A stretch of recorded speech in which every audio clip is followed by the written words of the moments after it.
Simon Cheng. Now I am a chair of the Overseas Hong Kong Activist Groups, the Umbrella Union. Previously, I was an employee of the UK's Consulate General in Hong Kong.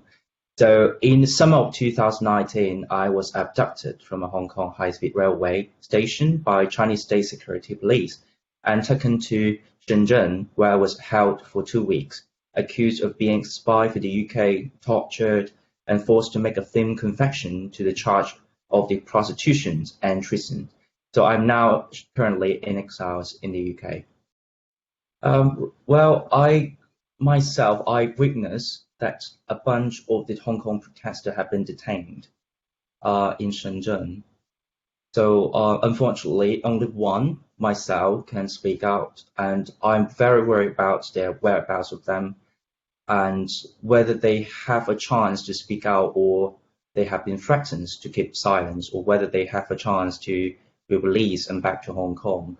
But the concern is even much worse, is because even now Hong Kong is not safe to speak out. So that's the thing I could expect, that a bunch of the Hong Kong protesters could be detained and even delivered back to China by the secret police. As you noted that Beijing already announced that the secret police would set up the branch in Hong Kong. So it's very concerning to me. And I believe that first, that's once the national security law have been imposed to Hong Kong, and then to what extent they will execute, whether they would be tried by the Hong Kong court, because previously, if the people that have been charged, for example, like rioting, the judge would just judge their behavior, whether they do in a way violently.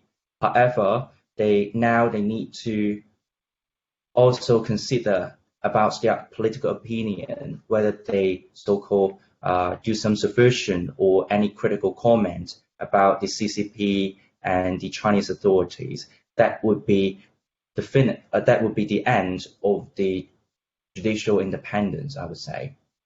You can see that the judicial independence, even the common law system in Hong Kong, cannot be maintained.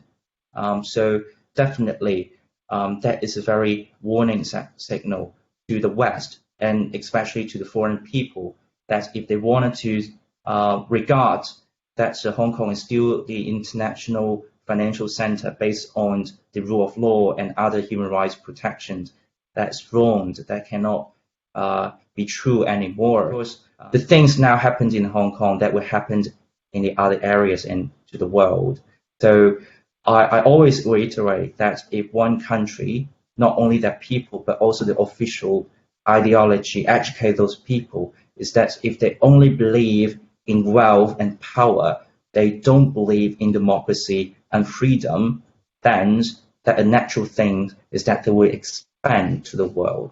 So Hong Kong would be on the front line, and now we can see Hong Kong is falling.